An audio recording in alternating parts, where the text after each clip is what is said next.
अस्सलाम वालेकुम जी, मैं हूं नजीमुल हसन बाजवा। आपको हमारे फेसबुक पेज और यूट्यूब चैनल पर खुश आमदीद। नाज़रीन किराम, अभी कुछ देर पहले इमरान खान ने एक सेमिनार से खिताब किया है और उसमें इमरान खान ने कुछ ऐसी बातें की हैं, बल्कि कसम उठा के, पहली बार ऐसा हुआ है कि इमरान खान ने कस्में उठा के किसी चीज़ के बारे में बताया है।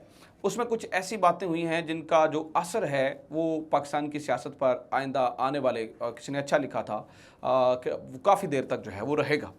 और इसमें कुछ इंकशाफात किए गए हैं, कुछ बातें बताई गई हैं, कुछ जो लोगों के खदशात हैं उनके बारे में बताया गया है। जनरल फैज़ एक बार फिर से सियासत में उनका नाम, मतलब देखें कब एक लंबा अरसा हो चुका है कि वो अब DGI नहीं हैं, अब तो वो कोर कमांडर पेशावर हैं, लेकिन जनरल फैज़ का एक बार फिर से तस्करा और एक बार फिर से उनकी सियासत में एंट्री, यानी कि हर बंदा उन्हें डिस्कस कर रहा है। ये क्यों हो रहा है? इमरान खान ने आज उनका नाम क्यों लिया है? इस पूरे सेमिनार के अंदर से 8 टोटल पॉइंट मैंने निकाले हैं।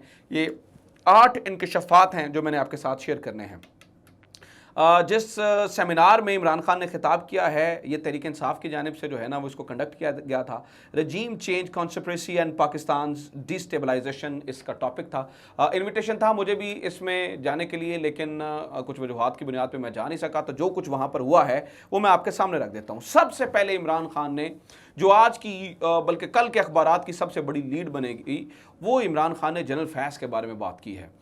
इमरान खान ने ये कहा, इन्हें ये डर था, और एक्सप्रेस ने पूरी इसकी हेडलाइन लगाई है, वैसे भी मैं आपके सामने रख देता हूँ एक एक करके, एक एक पॉइंट। इमरान खान कहते हैं कि इन्हें डर था कि मैं जनरल फैज़ को नए आर्मी चीफ के तौर पर लाना चाहता हूँ। इसके बाद इमरान खान ने कहा, मैं अल्लाह को हाजिर नाजिर जानकर कहता हूँ कि मैं नए आर्मी चीफ कौन होगा इस बारे में मैंने नहीं सोचा था, या नवंबर में कौन नया आर्मी चीफ आएगा इसके बारे में मैंने नहीं सोचा था। इसके ऊपर इमरान खान ने कहा, देखिए मैं पूरी ज़िंदगी मेरिट की बात करते आया हूँ, मैंने पूरी ज़िंदगी मेरिट की बात की है। मैं यही चाहता था कि देखिए जो भी आर्मी चीफ मेरिट के ऊपर होगा मैं उसको लगाऊंगा, लेकिन इनको ये डर था। इमरान खान कहते हैं कि इनको ये डर था कि अगर मतलब वो कोई पर्टिकुलरली कोई आर्मी चीफ आ जाता है तो इनके लिए बड़े मसले मसाइल या जो भी है, मतलब एक उसको इस तरह से इंटरप्रेट किया जा सकता है, जो कि इमरान खान ने आज की इस कॉन्फ्रेंस में जो है, इस सेमिनार में जो है वो बात की है। इमरान खान को ये अल्लाह को हाजिर नाजिर जानकर उठाकर ये जनरल फैज़ के बारे में बात करने की ज़रूरत क्यों पेश आई? उसकी पीछे नाज़रीन किराम एक बहुत अहम वजह है। वजह यह है कि पिछले कुछ दिनों से इन्होंने, मैं अगले पॉइंट्स पे, मेरे पास 8 पॉइंट्स हैं, वो मैंने सारे आपके साथ शेयर करने हैं, लेकिन ये ज़रा इंपॉर्टेंट है, इसको ज़रा सुन लीजिए ज़्यादा। पिछले कुछ दिनों से एक पूरी गेम चल रही है, एक पूरा प्लान बन रहा है, एक पूरी इमारत तामीर की जा रही है, और उसमें किया ये जा रहा है कि इमरान खान को ये साबित करने की कोशिश की जा रही है, जैसे कि खुर्रम दस्तगीर हों, जैसे कि राना सनाउल्लाह हों, जैसे कि आसमा शिराजी हों, जैसे कि हामिद मीर हों, ये लोग कर क्या रहे हैं? ये लोग कर ये रहे हैं कि ये बताने की कोशिश कर रहे हैं कि देखिए हमने महंगाई की वजह से तो इस गवर्नमेंट को नहीं खत्म किया था इमरान खान की, हमने तो इसलिए खत्म किया था क्योंकि नए आर्मी चीफ ने आना था और हमें 10-10 साल के लिए इन्होंने नाअहल कर देना था, यानी कि नून लीग को, और फिर इन्होंने सदारती निज़ाम ले आना था और ये करना था। अब चूंकि ये जो है ना वो डिलीवर करने में फेल हो गए हैं, तो ये एक नया मंसूबा तैयार कर रहे थे। तो आज इमरान खान ने इस पूरे मंसूबे को जो है वो मलिया मेट कर दिया है। इमरान खान ने इनकी वो जो ख्यालात की, इन्होंने एक इमारत तामीर की हुई थी, आज उसकी बुनियादें हिला दी, और जो इन्होंने ये पूरी एक साजिशी थेरी अपना रखी थी, और जिसमें इनके पास कुछ खास मीडिया के लोग थे जो कि इस पूरे नैरेटिव को बना रहे थे, आज इमरान खान ने एक कसम उठाकर जो है वो उस पूरे नैरेटिव को जो है ना वो बर्बाद कर दिया है। अगली बात उन्होंने वही बात की कि पीपल्स पार्टी और नून लीग मफादात के लिए एक हैं, ये मेरे खिलाफ एक हो गए हैं। अब यहां पर उन्होंने एक और इंपॉर्टेंट बात की, सुनिएगा। वो कहते हैं जी अमेरिका हमें पत्थर के दौर में धकेलने की धमकी दी। अमेरिका का एजेंडा, सुनिए बहुत इंपॉर्टेंट पॉइंट है, अमेरिका का एजेंडा इसराइल को तस्लीम करो, कश्मीर को भूल जाओ, भारत को चाइना के मुकाबले में खड़ा करना है।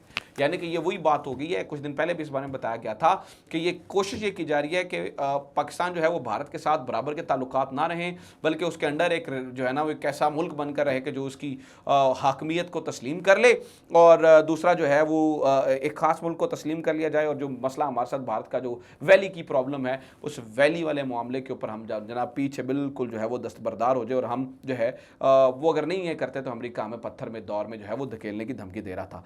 अच्छा, इसके बाद जो मुझे ये लगता है कि जो सबसे बड़ा इंकशाफ और था वो ये था, जिसलिए मैं ये कह रहा हूं ना कि इसका जो असर है वो आइंदा लंबे अरसे तक चलेगा।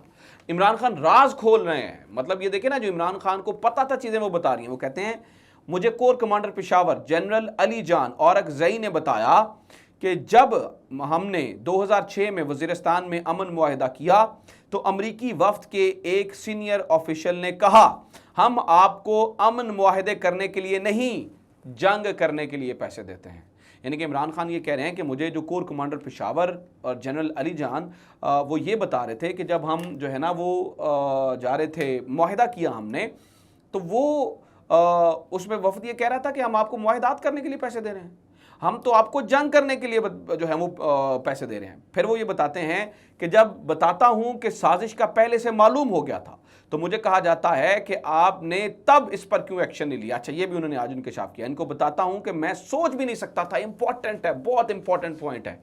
वो कहते हैं कि तब मैंने इसलिए नहीं बताया था कि मैं सोच भी नहीं सकता था कि शहबाज शरीफ को भी कोई वज़ीर आज़म बना सकता है। ये इंपॉर्टेंट है, सीधी बात कर रहे हैं इमरान खान। वो ये कह रहे हैं कि जो जिस तरह के ये चोर, डाकू, लुटेरे, डकैत, मतलब आज इनने इस बारे में बात की ना, जिस बारे में मैंने पहले आपको वीडियो बनाई थी और मैंने कहा था कि इन्होंने कहा कि जब आपके घर में चोर या डाकू डकैत आ जाएं तो आपके चौकीदार को कोई हक नहीं है कि वो न्यूट्रल रहे। आज इमरान खान ने वही बात, वो जो कल उन्होंने की थी, आज दोबारा की है कि चौकीदार को तो न्यूट्रल नहीं रह सकता। तो वो कहते हैं कि जब बताता हूं कि साजिश का पहले से मालूम होगा तो मुझे कहा जाता है जी आप इन पे एक्शन क्यों नहीं लेते। तो वो कहते हैं जी इनमें बता रहा हूं कि मैं सोच भी नहीं सकता था कि कोई इनको वज़ीर आज़म जो है वो बना देगा। ठीक है, इख्तलाफात हो सकते हैं, कोई मामला हो सकता है, लेकिन आप इमरान खान के मुतबादिल इनको लेकर आ रहे हैं। अब वो इमरान खान ने इसमें वाज़ेह कर दिया कि वो कोई के बारे में, वो किन कोई के है, वो कौन कोई है जिनके बारे में जो है वो बता रहे हैं। फिर इसके बारे में उन्होंने कहा मैंने कभी अमेरिका की मुखालफत नहीं की। मैं आज को बड़े बड़े पॉइंट्स बता रहा हूं और ये वो सारी बातें हैं जो कि असद उमर और शीरी मजारी और इन तमाम लोगों की हटके हैं। इन्होंने भी कुछ बातें की हैं ना। आज पूरे सेमिनार का जो माहौल था वो अलग ही बना हुआ था। वो कहते हैं कि मैंने कभी अमेरिका की मुखालफत नहीं की, लेकिन हमने कभी अमेरिका को टिश्यू पेपर की तरह इस्तेमाल करने की इजाज़त नहीं देंगे। कहते हैं जी मैंने उनकी मुखालफत नहीं की, लेकिन मैं ये एक आपको बात बता दूं कि हम अमेरिका को ये इजाज़त नहीं दे सकते कि वो हमें टिश्यू पेपर की तरह इस्तेमाल करें। फिर उन्होंने कहा कि मुल्क ने अब या आगे जाना है या पीछे जाना है। न्यूट्रल पे देखें उन्होंने क्या बात की है। आप देखें ना, न्यूट्रल न्यूट्रल न्यूट्रल, ये पिछले कुछ दिनों से मैं जैसे आपको बता रहा था कि ये लफ्ज़ जो है ना वो इतना हो गया है। वो कहते हैं कि अब ये मुल्क या आगे जाएगा या पीछे जाएगा, क्योंकि इसका न्यूट्रल वाला जो गियर है वो निकल गया है। और फिर उन्होंने ये भी कहा, पता नहीं कौन कहता है कि ऐसे धमकी आमेज मुरासले आते रहते हैं। ये मुरासला अमेरिका का आखिरी धमकी आमेज मुरासला है। इसके बाद कोई मुल्क इंशाअल्लाह जुर्रत नहीं करेगा कि हमें धमकाया जाए। इमरान खान ने कहा कि ये आखिरी मुरासला है या आखिरी धमकी है या आखिरी बार हमें जो है वो धमकाने की कोशिश की गई है। इसके बाद जो है वो किसी मुल्क को ये इजाज़त नहीं होगी या कोई मुल्क जो है वो, जिस तरह से इमरान खान के कहने का मतलब था कि मैंने स्टैंड लिया है और जिस तरह से हमने जो है ना वो इस मुरासले वाले मामले पर खड़े हो गए हैं, इसके बाद किसी मुल्क की ये जुर्रत नहीं होगी, इसके बाद किसी मुल्क की ये औकात नहीं होगी कि वो हमको जो है वो धमकी आमेज़ या मुरासला भेज सके या मुरासला जो है वो लेके आ सके। तो ये आज की इमरान खान का खिताब था। इसमें उन्होंने बड़ी सारी बातें खोल के रखी हैं, बड़े सारे राज खोले हैं, जिसका असर डेफिनेटली आने वाले दिनों में पड़ेगा। अपना ख्याल रखें। खुदा हाफिज़। पाकिस्तान जिंदाबाद।